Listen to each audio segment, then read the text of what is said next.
But this is really like, if you think about where we are, when we started this series, we did, I think I started out with like nursing considerations in ICU, and we had hemodynamic lectures with Dr. Allis. We've had AFib lectures with Dr. Wanenberg. I believe Dr. Newman was in there and talking about like basic AKI things, and then Dr. Negrado had a mechanical circulatory support. So, you know, this kind of brings in just different patient types that we see in ICU, that we see on the floor, that you guys see as rapid response. So it just kind of circles back and brings everything together. So number one, I wanted to start by saying thank you for coming and giving us the opportunity to talk. I think I would be remiss if I didn't say, you know, the ICU is the backbone of what we do at this hospital. So much so that a lot of our members on our team came from this ICU. Amanda started in the ICU, Sydney started in the ICU, Meg Strickland, who just joined our group as a cardiogenic shock coordinator. So there are a lot of threads that kind of play through, you know, us teaching, collaborating. I think the one thing I do want to touch on before we get started is communication.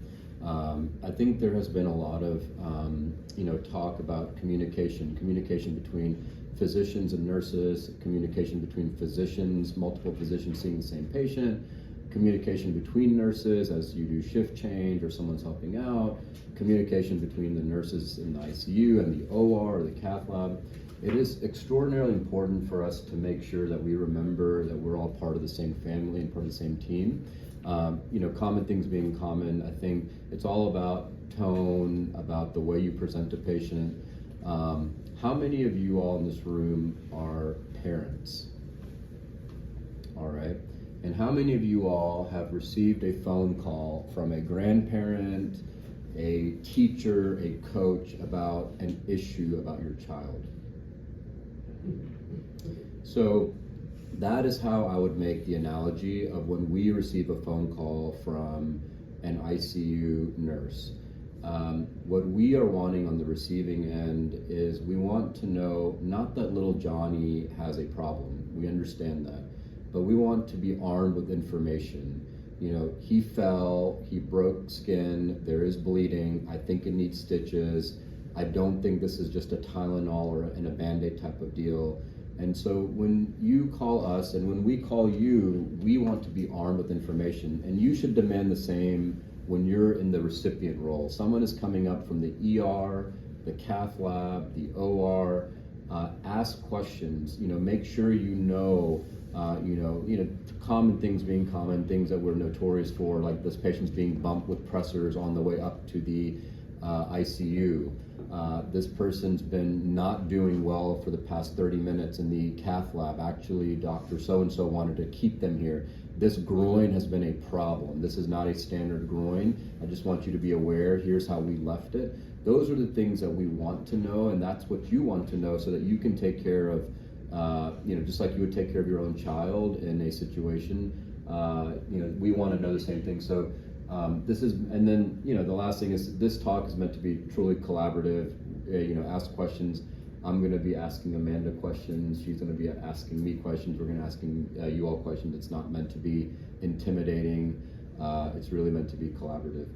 So we picked a few cases. Amanda put all these together, and we were very grateful for that. I think she did a good job kind of highlighting some important teaching points on each case. But these are like really common cases, but we'll kind of delve into sidearms that come out of cases like this. So the first case is a 58-year-old gentleman with the usual East Tennessee risk factors, coming in with crushing chest pain, all the usual things. Those are his vital signs. As you can see, his EKG shows inferior ST elevation.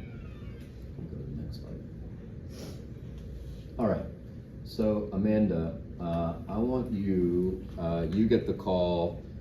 You're covering the ER, and this patient comes in. You see this EKG. What are the things that go through your head that you want to know? Well, other than the glaring ST elevation, looking at the rhythm, which sometimes, when we get a call at think the biggest thing that we get told is like, oh, they have ST elevation, 2-3 ABS, and then people forget, okay, what's my QRS doing? Are we in complete heart block? Yeah, so, these are like, sometimes we get like, caught on like, the like Amanda said, the glaring thing, which is obviously the tombstoning that you see. But this is a patient that has AV dissociation. The P waves are not talking to the QRS complexes. And this is a patient that not only are they having a STEMI, they can go into heart block and hemodynamic compromise. So first things being first, so Amanda, this is 2 o'clock in the morning in the ER. I'm like, okay, I'll be there in 30 minutes. What are things as from a nursing standpoint that you want to do to stabilize this patient and kind of foresee what could happen to this patient? Yeah, so, definitely we want to do our nursing things, Mona, with the caveat to that, but we want to make sure that we get oxygen on the patient, which a lot of the times is like the forgotten thing we don't see on the floor anymore. We want to make sure that we have aspirin ready, available, and given to the patient, and then most importantly, get the Plavix load in the patient in the emergency room if we can. Heparin, and then, plus or minus beta blockers, which we'll talk about here shortly, and getting that patient prepared for cath lab urgently. Yeah. Other things, what are things that you can do to kind of mitigate, like, what if they go into heart block after you make the call to the interventionalist in the cath lab? What are things that you can do to stabilize a patient before we get a temporary pacing wire in? Yeah, pads on patient, so you can transcutaneously pace them. And pharmacologics, so you can give them drugs like dopamine to support them, and then the other thing, the common things are also, whether you're in the ER or you're in the ICU and there's impending cath lab, making the job easy for the cath lab staff, making sure that their clothes are off, that, that if you can prep their groins, looking at their medicines and be like, hey, I noticed that this patient's on for high-risk PCI, but they're just on aspirin. Did you want a P2Y12 inhibitor like Plavix or Brilinta? Remember that the two drugs that are mandated by the ACC and AHA are aspirin and either a Plavix load or Brilinta load. We don't do that at this hospital regularly. It's really just physician dependent, which it shouldn't be. It should be standardized. So every patient that comes in with a STEMI should get either 600 of Plavix or 180 of Brilinta. And if they don't, you need to ask the question why. Why are they not getting it? And then just remember the thing about the MONA, the nitrates part, as Amanda pointed out, this person could be having an RV infarct because it's an inferior STEMI. So if you give them nitrates and they get hypotensive, the treatment for that would be fluids, right? So it's the one time in cardiology where you give fluids and no one's going to yell at you for it. So definitive treatment, obviously primary PCI, getting them to the cath lab, and then like Laura said, things that you can do. Obviously they might need a temporary pacing wire, and then also looking at do they need something after you revascularize them? They're still struggling. They're still hypotensive. They're not doing well. What are things that we can do? And that's where you should really think about support devices. The support devices that we can use in our armamentarium are balloon pumps at this hospital. We can use left-sided microaxial pumps like Impellas. And then the forgotten ventricle, the right ventricle. So you've done all these things to support the right coronary, you put in the left-sided Impella. They're still not doing well. They're hypotensive. Think about other things. And then we'll touch about this in just a second. But think about also complications related to delayed presentations. This happens a lot in East Tennessee. Daddy's been sitting at home for 5 days. Someone came and saw him on Saturday. They realize that you've been sick for 5 days and they have ST elevation. Yes, they have an occluded coronary, but they are at risk for delayed complications from an MI. And then the other thing too is early labs, right? We want to make sure. So I think he thinks a lot about ED, and I think more about hey, you're getting a patient from Morristown, hey, you're getting another patient from Cumberland, because that's our life every single day, right? Especially if you work with us. So when those patients get here, getting stat labs, including an early lactic, because that's gonna kind of set your tone as to where you are, but also just having fresh labs here. So, you know, and we get how many a day? Actually, I think one came to ICU last night, that Seth maybe saw this morning from Cumberland maybe. So like we get those, it's not an every other week basis, it's a weekly basis, sometimes multiple times a week. So getting that early lactic in there is also super important. And then also just, you know, it is okay to ask physicians for things. Now, Shock Initiative, we started that in 2018. We had the pleasure of being one of the facilities that actually was in the early phase trials for this. So what was one of the important things? Swans. If patients didn't come to ICU, people were asking, why don't we have a swan? Our patients would, but a lot of the patients from other physicians wouldn't. So it is okay to talk with your physician. That's the beauty of ICU, right? You most of the time know who's rounding on your patient. So go in and have that good educated conversation with the doc. Hey, do they have a swan? Do we need a swan? Again, looking at lactics, that is, I mean, it's okay to get those things ordered. X-rays and echoes are the other things which we'll talk about as we go through. But one of the big things that you hear us or you see us put in almost, I would say 95% of our notes for patients that we see is talking about an LVEDP. So while we do like to diurese our patients, especially Sydney, she loves to give AKIs to patients, right, Sydney? Yeah. Normally that's because she has given quite a bit of diuretics, but we want to make sure. Sydney also didn't do so well in her nephrology rotation, which is why we inherited her. She was like, what's the best organ in the body? She was like, oh, those little nephrons, let me make them work. Oh wait, I think I'll work with cardiology. So we do look at LVEDP in patients, and that is important because a lot of the times when we're looking at filling pressures, we're trying to diurese patients. You all also see a lot of patients that we bring in for optimization pre-procedure, whether that's pre-TAVR, pre-mitral. I feel like Ben gets them all the time, like you always see our ICU name coming up, or even PCI patients. We do try to optimize those guys because we want to get them as dry as possible without overtly harming the kidneys. But that is an important number that you see that we document, and you should see that on the cath lab reports too, if we don't physically write it out or tell you.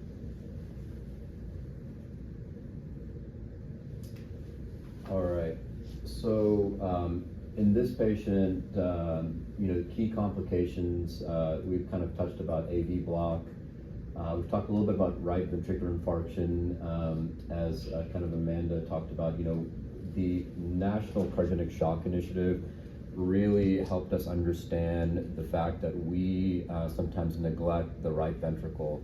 And so we pay close attention to hemodynamics. You guys all know we're crazy about the pulmonary artery pulsatility index. We look at other things on the echo, like a TAPSE, and the health of the right ventricle. We know from the NCSI that standardization of taking care of shock patients, so if all of us take care of them the same way and we all talk in the same language, leads to better outcomes, but also early recognition and intervention. So if you diagnose RV failure, you need to do something about it, whether you do pharmacologic treatment with inotropes or you do right-sided support devices, or you go to ECMO, or in young patients, if they have like fulminant myocarditis and you've done all the things, you should think about transplant. And so all of those things are going through our head. One of the things that, you know, I think we talk about on the team a lot is, I tell everyone that works on our team, myself included, that when you see a patient, your job is to tell a story. You're trying to tell a story that makes sense. So that's where like getting a lactic acid at the beginning and trending things, like, you know, if you're a nurse making a phone call and you're like, hey, you know, Dr. So-and-so, this person's lactate with this inferior STEMI started at 1.9, you fix the right coronary artery, but now their lactate's up to like 6, and then I checked another one and 4 hours, and now it's up to 12. Something is not right in that trend. That story is not going the right way, and we want to have a happy ending to the story. Cardiogenic shock we talked about, things that happen in the cath lab are slow or no reflow. What that means is that you open up the coronary because there's so much clot burden. You embolize clot into the distal bed. So remember that the coronaries are big rivers. Those rivers drain into teeny tiny streams and creeks. Those little teeny tiny streams and creeks can get plugged with thrombus or atheroma, and so they don't have normal flow. And that's an important thing for the cath lab to communicate to you all when you get the handoff, because those patients are sick. They don't act the same way as, boop, I opened up the artery, got normal flow back. And so in our cath reports, we'll say those words. We'll say, there was slow or no reflow. If you see that, you should expect that this patient might occlude their coronary again. We talk about TIMI grading systems, so TIMI grade. So 3 is normal. Everyone in this room has TIMI 3 flow down their coronaries. That's normal flow. TIMI 2 flow is the flow goes down the coronary, but it's slow. Still makes it all the way down, but it's slow. TIMI 1 flow is that there's flow and then it kind of just becomes a really trickle after the lesion. TIMI 0 is no flow. I took a shot, there's no flow beyond the mid-LAD. And so what you're wanting to pay attention to in the cath report is what was the final flow? Was it TIMI 3? And if I say some words like, it was like TIMI 2, 2.5, that's not normal. And so you should think about that. So if the patient 6 hours after they come from the cath lab, they're having, man, I'm having still lots of chest pain, get an EKG, see if the ST segment has resolved, tell the story. And when you call the physician, say, hey, I noticed in your cath report, they didn't have TIMI 3 flow, now they're having chest pain, could they have occluded their coronary? That is a much more meaningful phone call than like, yeah, they're having chest pain, that makes the conversation much more meaningful. Delayed infarction complications, I think, we harp on this a lot on the structural team. So Amanda or Sydney or Christy or Jacob get called to the PACU 30 minutes after they got there after TAVR, and they're having hypotension. And so as an ICU nurse, you guys go through this all the time, right? What are the things that I need to think about? Go to the next slide. So what do you think about, Amanda? I think about pericardial effusion with TAVRs. I think, is there something going on with the leaflet? Do we have aortic insufficiency now? Have we occluded a coronary? Yeah, I think those are good things. So what are tools that you can use to help you figure those things out immediately? Echo quickly. Yes. Love a good The echo is great, right? It's quick. Our sonographers, if you call them, they will be there at 2 o'clock in the morning to help you out. And again, communication is key. Whether I'm calling the sonographer or Amanda's calling the sonographer or Laura's calling the sonographer from the ICU, you can say, this patient just came up from the cath lab, they had an RV, they had an right coronary infarct, they're still hypotensive, I'm worried about their right ventricle. That is what I want to see. That makes the sonographer tuned into, okay, as opposed to like, choose my own adventure. Coming in, this patient is like, kind of flailing. I don't know if I'm looking for an effusion, so delayed complications of MI are daddy's been at home for 5 days, having chest pain, he brought in, Dr. Xenopoulos opened up the right coronary, looks great, and then 4 hours later, boom, he's like really short of breath. So what are the delayed complications of MI? VSD. Free wall rupture. Like what? Papillary. Yep, so papillary muscle dysfunction or rupture. And again, that's where the echo will help you out. So if you tell the nurse or the sonographer, hey, this person's had a delayed infarct presentation, here's what I'm looking for, they'll be tuned into looking at those things. I'm looking for VSD, I'm looking for MR and papillary muscle issues, and I'm looking for a pericardial effusion. And that just makes because in our world, time is everything, right? The quicker we know, the quicker we can act. And then again, that was just a quick recap, things to remember. Make sure we get EKGs, good quality EKGs is a big thing. Echoes early, labs early, including lactate. All right, case number 2, decompensated heart failure. You guys see this every single day. This is a 72-year-old female who has a known cardiomyopathy. Usual story, stopped their diuretics a week ago, came in with dyspnea, orthopnea, edema. Those are their vital signs, that's their physical exam.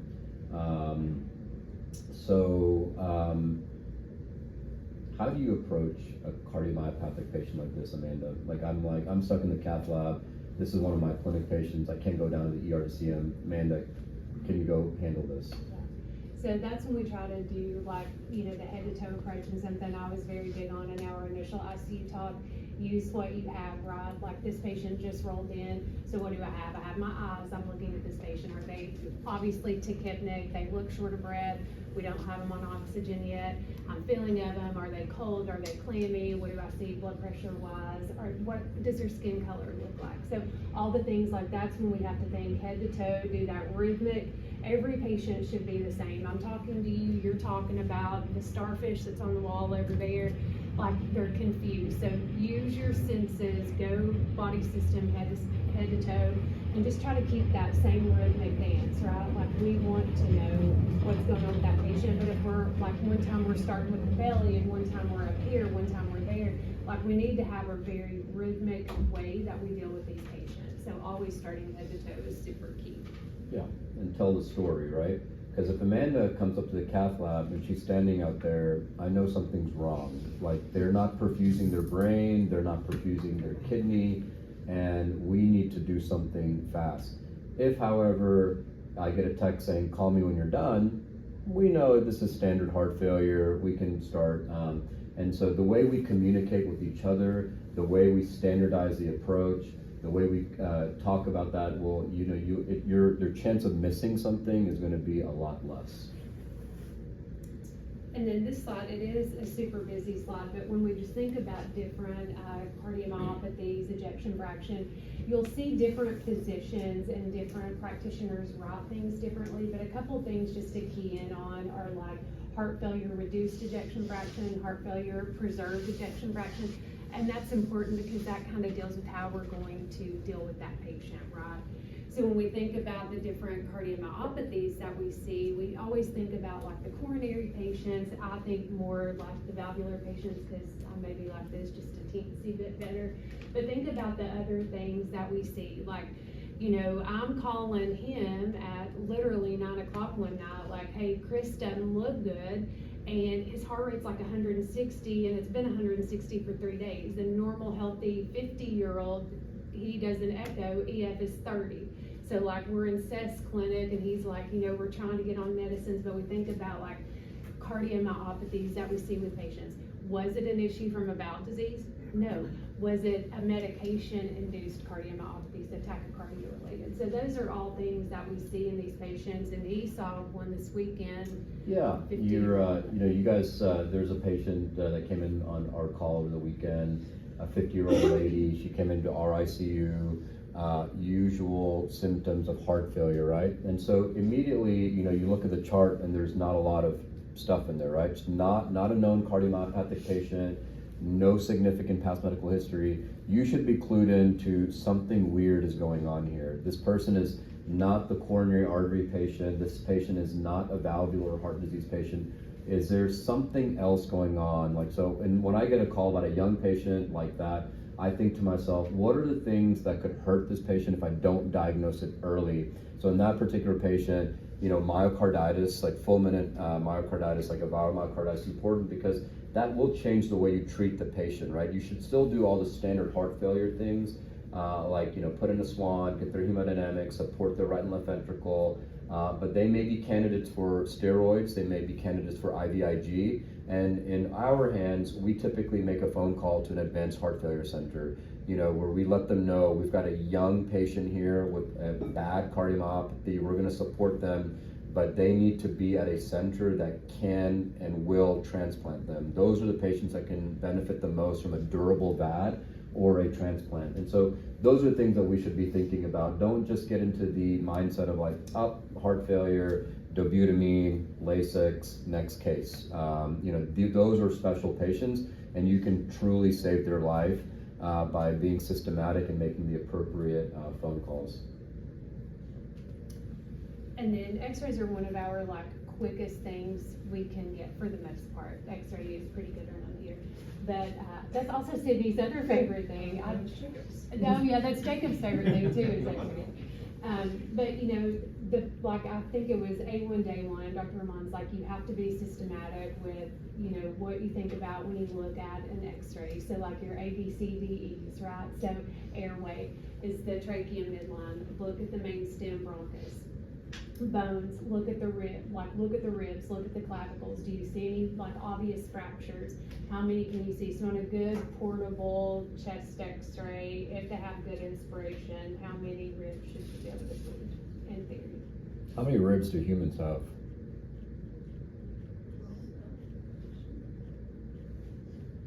Not aliens, humans.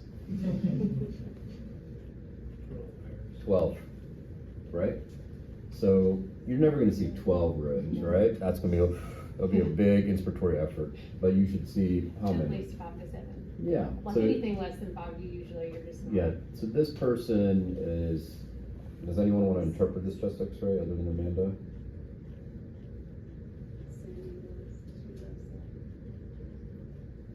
There's any road valves in there, Sydney, that's all. There's no road valves. Any road valves, that's the No only thing I'm road concerned valves. about. Say that. That's the only thing that radiology is concerned about, is road valves. The cardiac, we're looking at the silhouette, is it less than 50% of like the, when you're looking at the chest, pretty big heart there. Looking at the diaphragm, right, should be a little bit above the left. Sometimes you can see on like your E, like any effusions, anything extra findings on there. Sometimes you can see big gas bubbles, just depending on how big the patient is, how they have them adjusted. And then, you know, do we see any tracheal shift, and do we see any mediastinal widening? He had a patient that came in that was supposed to be worked up for, I believe, was that the MR one? And then got a chest X-ray. She just didn't look good, and then landed in CCU-19 for about a week and had dissection. And it was all things that he was able to catch quickly with just some diagnostics before we even got to the CT scan to confirm what we thought we knew. All right. So this patient has decompensated heart failure. Obviously, we know that from the chest X-ray. We go to the next one. All right. So what's your initial management, Amanda? So much like Sydney, I love some loop diuretics in the patient as well as oxygen. But you know, sometimes it's hard when nobody documents intake and output. So you will see me get a little crazy with that. I think maybe I can match the crazy of Dr. Hendon on this one, between a daily weight and not documenting eyes and nose. We're bringing these patients in, we're getting insurance authorizations, and if we have nothing to show for it, we have a weight that's went up when a patient said, like, I couldn't stay out of the bathroom, and literally they have 0 output documented. We have an okay creatinine. That will drive me crazy. And then normally I go down a rabbit hole from that. But those are the things that I initially want to try to do in the initial management. The next one.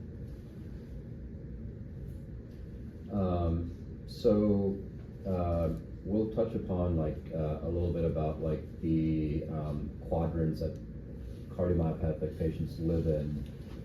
But obviously the usual variety that we see of heart failure is our patients that are being perfused or warm, and they're wet in terms of their volume status. Their volume status is up, and so those are the patients that, you know, as Amanda said, like you can give them vasodilator therapy and diuretics, lower their SVR. And the one thing to remember is the difference between treating an acute cardiomyopathic patient and a chronic cardiomyopathic patient. So there are medicines that we have in our armamentarium that we use for long-term strategy, and then there are medicines that we use for short-term strategy. So when we do look at long-term strategy, like you will see us stop medications initially, and people look at us very crazy, especially with patients with AFib, and we'll kind of talk about that. Usually the call that we get are y'all not gonna do anything with this heart rate? I don't know how many times I've got that call, and that's the thing that does irritate me. I know the heart rate. Please know that I know that, and I've conversed with you that I know what the heart rate is. So what's a key component of your cardiac output? Your heart rate. So whenever you abruptly, in a patient that's already decompensated, which we'll kind of touch on another slide, he saw that this weekend with the same patient that we were just talking about. They very quickly, once they tried to just focus on one thing, because they're looking at a tree and not the whole forest of the patient, that patient became very unstable very quickly.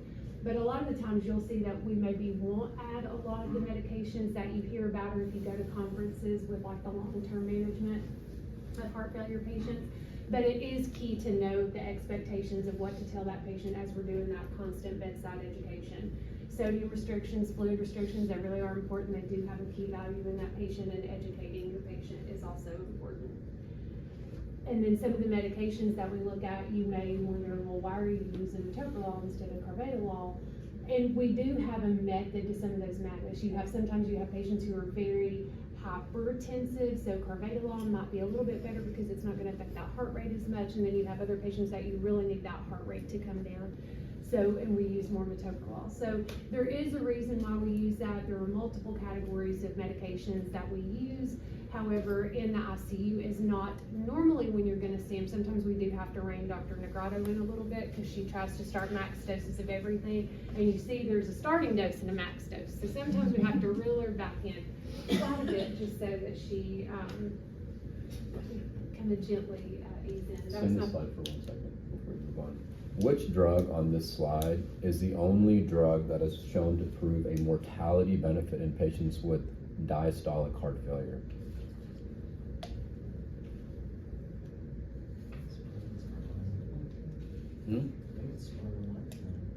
SGL2 inhibitors. SGL2 inhibitors. So for those people on our team, when you're seeing patients in the clinic with diastolic dysfunction, you should think about an SGL2 inhibitor because it is the only drug that we know can improve mortality in patients with a normal ejection fraction that have diastolic heart failure. All right, you go to the next one. And so then, just quick wrap up. Just remember, like you're looking at that patient, you want to do all the things that we know are super important. Know that there are medication therapies out there that we use a lot, but we have to try to wrangle them in. Make sure that we have, Dr. Negrato's not just looking at one blood pressure, that we have like the whole thing in front of her when we're talking to her, especially for our team.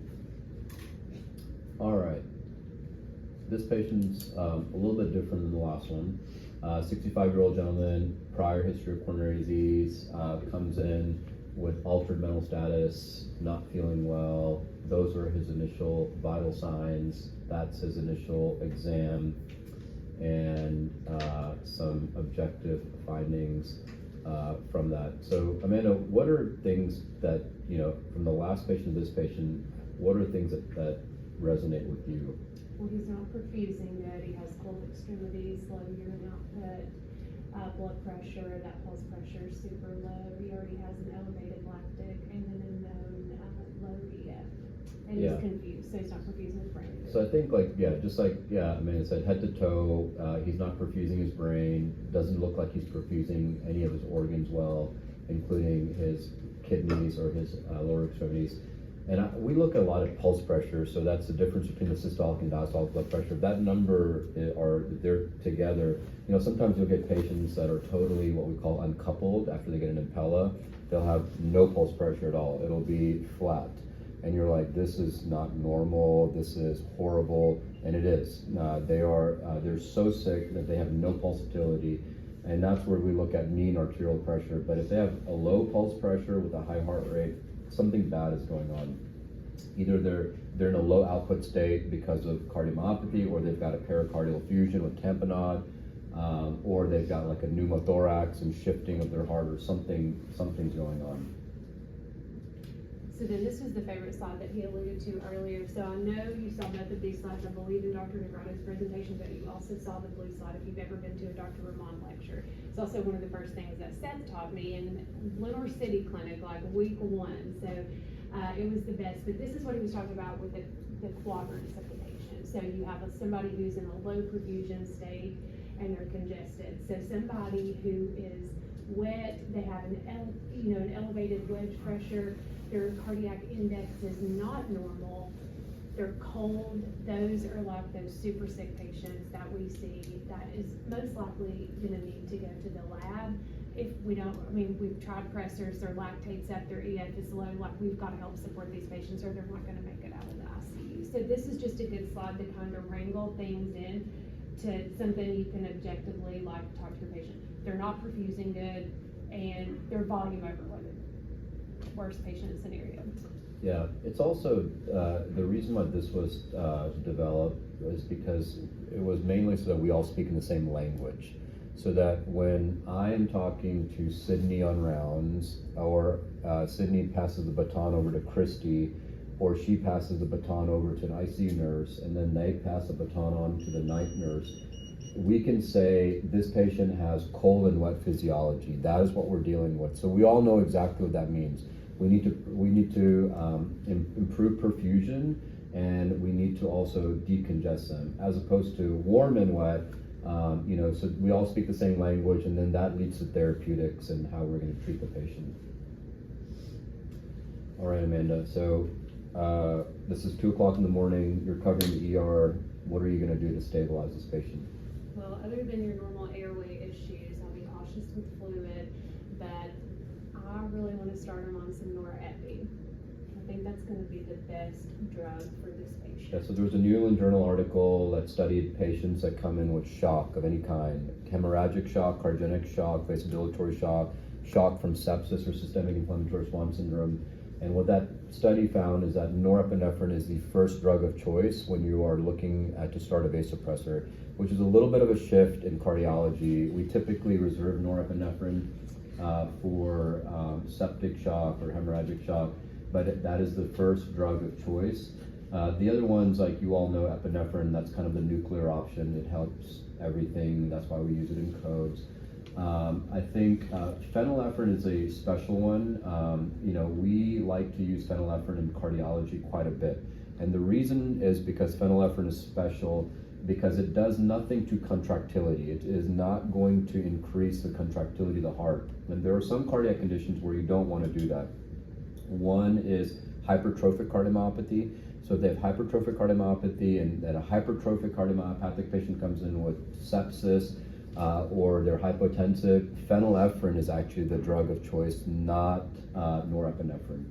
If Jacob is seeing a patient after TAVR and they have something called stent frame activation. So some patients, they get this thing called stent frame activation, where when their blood sees a big stented object in the aorta, whether it's a T-bar or a transcatheter valve, they react to it. They act septic or septic-y. They're very warm, they're sweaty, they've got a fever, and they're like, man, for all intents and purposes, this person looks infected. Phenylephrine is the drug of choice in those patients because it does nothing to contractility because they're very hypercontractile to begin with. Sometimes also we see this thing called a suicide ventricle, and so we'll sometimes write that in our notes. And what we mean by that is that if you have a little bitty old patient that comes in with severe aortic stenosis and they have a hypertrophied small birdie heart, and you immediately offload their aortic valve, the ventricle is super excited. They're like, I've never seen this much freedom, and I don't even know what to do. So their ventricle is hyperdynamic, and so they can become hypotensive. The way to treat that is IV fluid to distend the ventricle, but also you can give them a little bit of phenylephrine. Sometimes this does happen after BAV or TAVR, and we'll put them in the unit for like a night or two on phenylephrine just to kind of ride out the inflammatory response to it. And then obviously there are the drugs in the dobutamine and milrinone are inotropes. They are drugs that we use to improve contractility. So this lady that came into the unit over the weekend, the 50-year-old, she came in with atrial flutter, and she came in with cold and wet physiology. When she was given beta blockers to lower her heart rate, well, then that caused her to go into worsening cardiogenic shock. Lactate went up to 7, and so interestingly, the cardiologist that came in put her on dobutamine in the morning. So then, so the management has been all over the place, right? You gave this one drug to lower the heart rate, now you're giving a drug to improve it, but actually dobutamine was probably the drug of choice. Milrinone, as you guys know, we use that as an inotrope as well. We have lactate ended up to 7. Yeah. So the other thing, Amanda, what if I tell you this cold and wet patient is already on like carvedilol 25 BID. Are you going to continue it? Are you going to stop it? Phone a friend? I'll phone Sydney. What are you going to do, Sydney, with the beta blocker in a cold and wet patient? They're already on it. I'm on it. I've been on it. Seth started me on this 2 years ago. Been doing great. I go to Lenore City every 6 months. I see him. I'm checked out.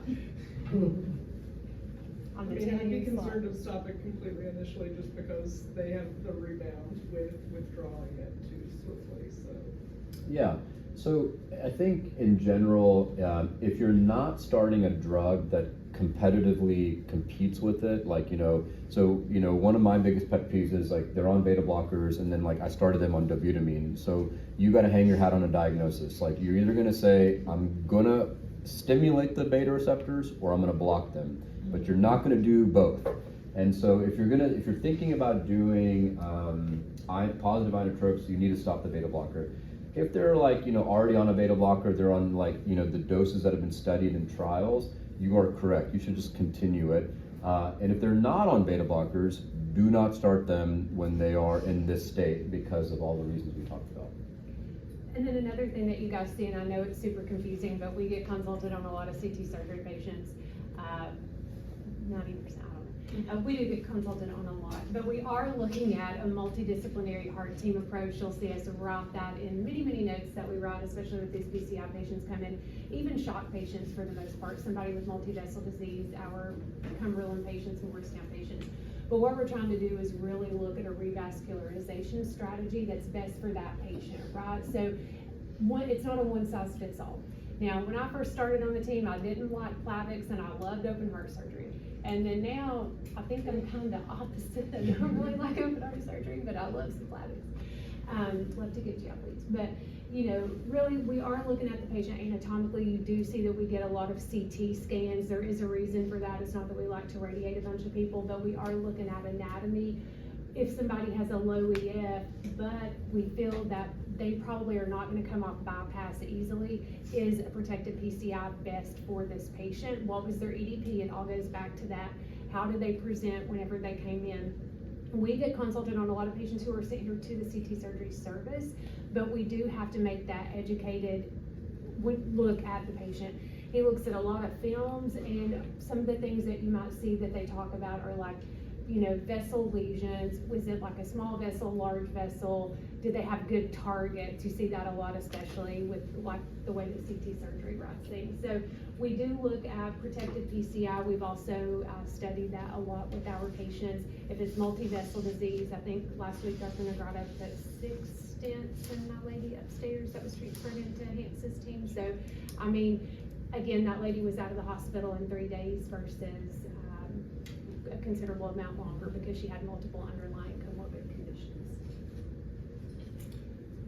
All right, Meg, this is your slide. You're in the ICU. You're taking care of this cold and wet patient. We've got them on Amanda's drug of choice here, norepinephrine. They're still not doing well.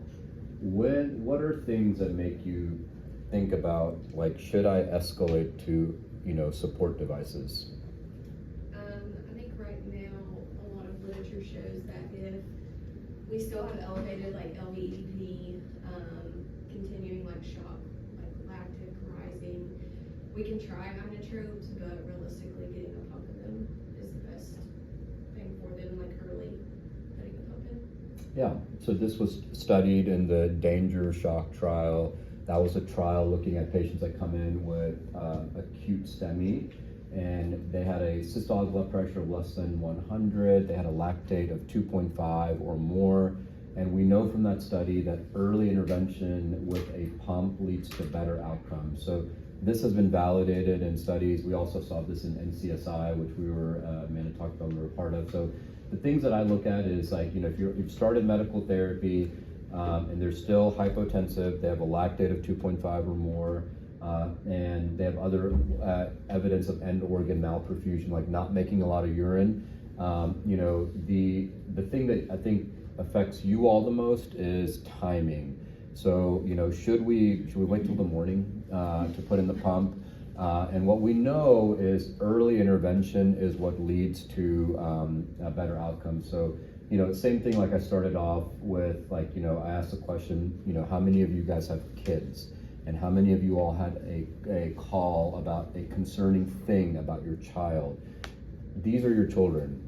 If you want to wait till tomorrow to address the problem for your child that could be addressed right then implore on your physicians and your team to do early intervention. And that's not a physician practice thing, that is based off of data, off of trials. So it's not that, well, Rahman, he usually doesn't like to do this at 6 o'clock at night. Negrado, she'll do it anytime. You really need to say, look, this is the right thing to do for my patient based off of data. And then just to put a plug in, we're actually getting ready to be part of the OASIS trial, which looks at, all of our physicians who are interventionalists will be included in the trial, but it is looking at STEMI patients with cardiogenic shock and early use of Impella. So that'll be something that will come out. And then we should have an actual escalation algorithm similar to the shock algorithm that we had hanging up everywhere when we were doing the shock trial. So we should have an actual escalation algorithm, which will be really good, because I know we asked for that during her shock talk that she did not too long ago. And then I did just put a protected PCI slide in here, just put another plug in for that. There is a reason why we do what we do. Not everybody needs PCI, not everybody needs open heart surgery. We really do try to triage that and do what's best for the patient. All right, so this is something that comes up in the ICU world. It comes up all the time on our team. This is like the chest x-ray. Chest x-rays, you guys see this. I want you guys to get in the habit of looking at your own films. Sydney and I, this is a hot off the press, we did a case yesterday, and Sydney says, call me after you're done with your case. We've got an issue on a chest x-ray. So I call her, like, what's the issue? The radiologist called me. They think that the valve something's wrong. The valve is no longer there. We can't see it. Something's weird, whatever. And so we did a mitral valve and valve replacement. And part of that procedure is we make a septostomy. We make a hole between the right atrium and the left atrium, and we close that hole with the closure device. And what they were seeing is the closure device. Well, the closure device looked kind of weird because this patient had prior cardiotomy. Their heart was a little bit rotated, so the closure device you would think looks like this, but it was kind of like a pancake. And so it just looked weird, and it created a ruckus amongst radiology. And do we need to bring this patient back to the OR and fish out this thing that's floating around this person's body? But ultimately, what for us makes the most sense is, how did it look when you left the procedure, and how does it look now? So tell the story. Don't just look at a snapshot in time. What did the chest x-ray look like yesterday? So I ask this of all my team members every day. Well, what did it look like yesterday? The echo is different. Well, how did it look yesterday? How did it look today? A snapshot in time doesn't really help us out. So get into the habit of looking at, especially when you see support devices. And if you don't know, just ask one of us to show you, where is the Impella? Where is it? Where should it be? What should it look like? I can't see the tip of the balloon pump. Where should it be? On this particular patient, they've got a lot of support devices in. So they've got, this is a case that I did as a fellow when I was in training, who came in with cardiogenic shock and multivessel coronary artery disease. And so we initially put in a balloon pump, and the balloon pump, the tip of the balloon pump, for me, I look at the carina of the trachea. So I look at the tip should be right at the tip of or the bifurcation of the right mainstem bronchus and left mainstem bronchus. If the balloon pump migrates up, you can occlude the left subclavian, so you should be looking at the pulses in the left arm. The balloon pump migrates down, so this is the common thing that we get from Morristown and Cumberland. Hey, this patient came in with a balloon pump, and it doesn't look right. It's not, so the things that, outside of a chest x-ray, you can check a lactate, because if they're occluding an artery or a kidney, their lactate will be up. Now, the lactate can be a little bit weird because you're like, well, they're in shock, they got a balloon pump. But the chest x-ray plus the lactate, that means that you need to fix this today. We cannot wait till tomorrow. We're not gonna have the PA come in the morning to check it out. It needs to be fixed now because they're occluding their renals. You can see this person's temporary pacing wire is not in the right place. It's up in the pulmonary artery. And so it should be in the right ventricle, so the right ventricular apex should be right here where the left ventricular apex is. So that's a malplaced temporary pacing wire. It's just like the price of warfare as a fellow putting this in. And then you have the PA catheter. But then it also shows the importance of why we need to try to get the wires out of the way, because when you're trying to look at an x-ray and you have multiple wires crossing all over that, that is just a disaster. Like, what am I really following right now? All right. So, common things being common, when the patient comes in with cardiogenic shock, we need to make sure we ask the common questions, like, why are they in shock? Is this like, they're not on the right medicines? Do they have coronary disease? Were they revascularized? Was it incomplete? And how are they responding to support, and should we escalate? Meaning, do we need to call centers that offer transplant and things that we don't do? That's the one thing that we sometimes don't think about. We think that, at the end all be all is Park West, and if you're like, less than 65 years of age, transplant is always on the list. The things that as nursing staff you can do is if they don't have a good support system, if they're on drugs or they smoke, or those are things that are not going to be good for transplant. And so they have to have a good support system. And you say, like, man, this 50-year-old lady, she's got a wonderful family, she's not on any drugs, she doesn't smoke, great transplant candidate, and we need to make sure we make those phone calls early on. And then sometimes you do see we bring patients back in for staged procedures, like we fix a culprit lesion and we bring them back, and there is a method for that. Again, we're trying to fix those culprit target lesions first, so. Let's go to the next Is one. that- All right, Yeah. I do want to cover this one because this comes up all the time. So this is a patient with AFib, 6-year-old gentleman, comes in with palpitations, shortness of breath, his heart rate's in the 150s, blood pressure looks okay, doesn't have a narrow pulse pressure, EKG shows AFib. So this is pretty common, you see this all the time. So new onset AFib, Seth, what's your first way of managing this patient? What are the things that you want to know that will help you manage the patient? Is the patient stable or unstable? Are they symptomatic or not? Good. So they sound like they're stable, but they're symptomatic. So what are the things that you would want to know, or what are the questions that, can you just start anyone on a beta blocker or diltiazem, or are there pieces of information that would make you say, I don't really want to start that drug?